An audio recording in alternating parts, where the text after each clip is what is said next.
नमस्कार, आप देख रहे हैं आई इंडिया और मैं हूं डॉक्टर पंकज सिंह गौर।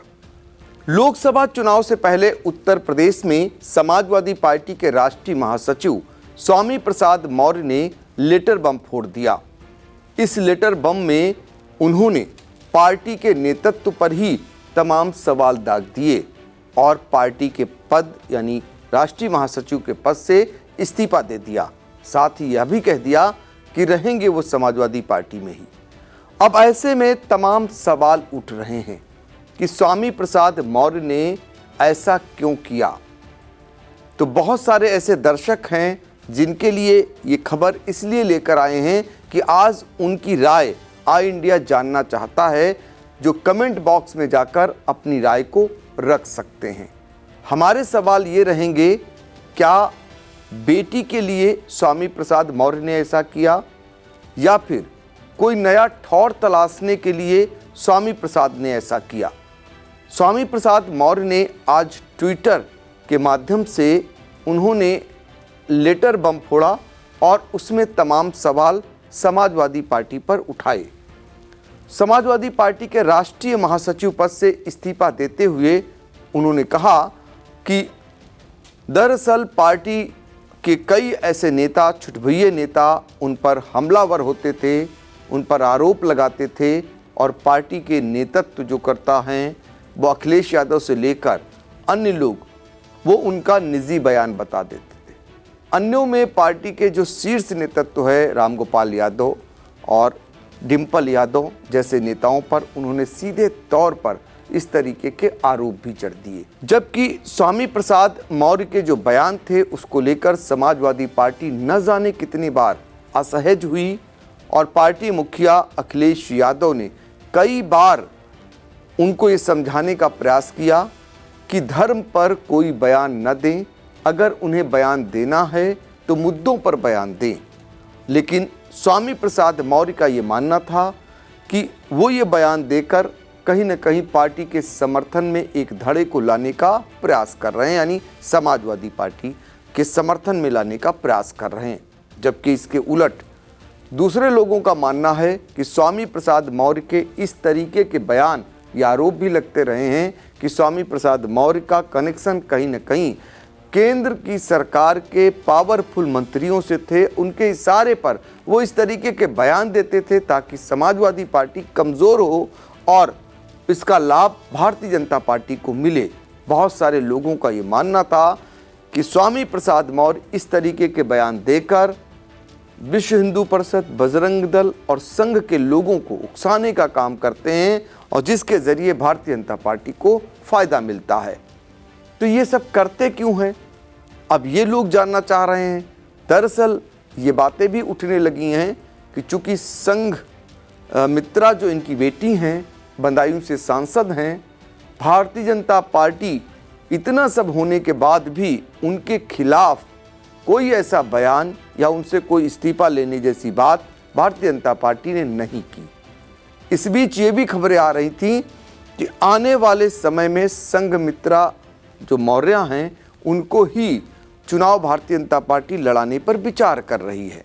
उधर समाजवादी पार्टी के राष्ट्रीय अध्यक्ष अखिलेश यादव से अभी एक दिन पहले ही स्वामी प्रसाद मौर्य की बाकायदा मुलाकात होती है। अखिलेश यादव की तरफ से ये कहा जाता है कि वो इस्तीफा दें, वो 2 सीटों पर उनके जो प्रत्याशी होंगे उनको लड़ाने का वो काम करेंगे। यानी संघ मित्रा मौर्य जो हैं उनके लिए इस्तीफे की बात कर रहे थे, लेकिन वो भी तैयार नहीं कर पाए। तो बेटी के लिए क्या स्वामी प्रसाद मौर्य ने ये डील कर ली, इतना बड़ा कदम उठा लिया। अब बहुत सारे लोग ये जानना चाह रहे हैं कि अगला घर कौन सा होगा स्वामी प्रसाद मौर्य का, क्योंकि बहुत सारे गंभीर आरोप लगाकर और सीधे तौर पर बसपा प्रमुख मायावती पर सीधे तौर पर हमलावर होकर उन्होंने बहुजन समाज पार्टी को छोड़ा था। भारतीय जनता पार्टी में वो गए थे, भारतीय जनता पार्टी को छोड़कर उन पर बहुत सारे आरोप लगाकर समाजवादी पार्टी में आए थे और इस समय समाजवादी पार्टी में वो हैं क्योंकि उसके एमएलसी भी हैं।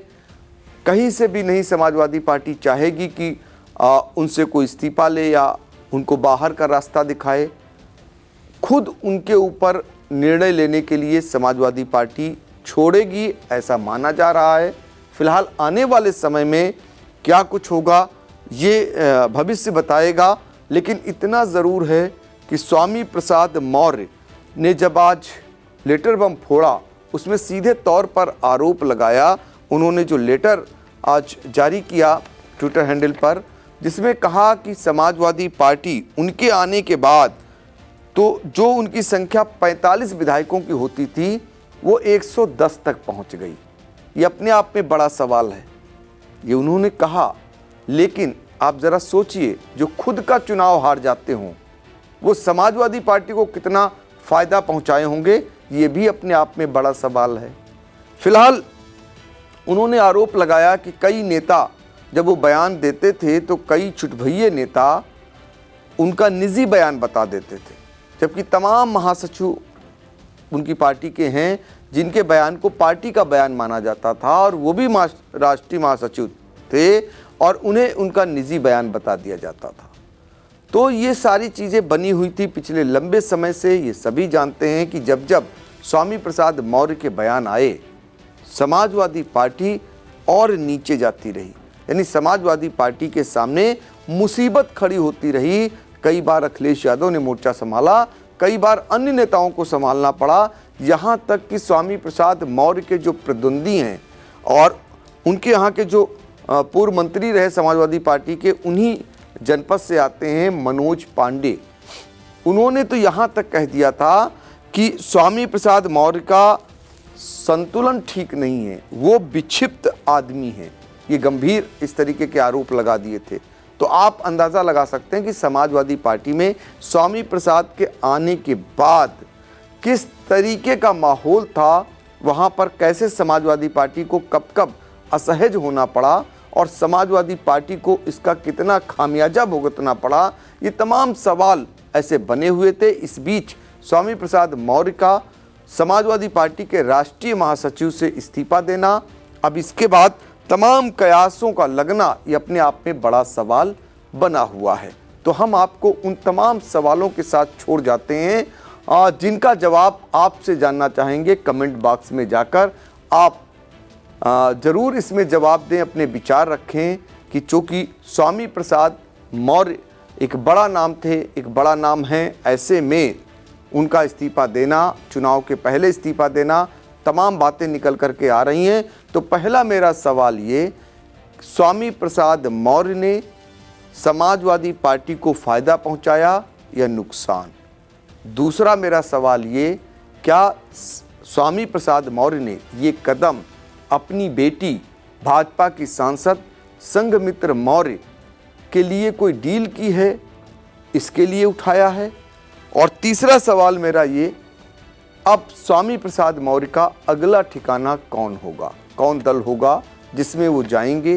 तो ऐसे सवाल जो हर कोई जानना चाहता है और इन्हीं बातों को लेकर ये खबर हमने आज आपको दिखाई और आपसे ही राय जानने का प्रयास करेंगे। उसके बाद अगली कोई खबर बनती है इस मामले में तो ज़रूर आप तक पहुंचाने का प्रयास करेंगे।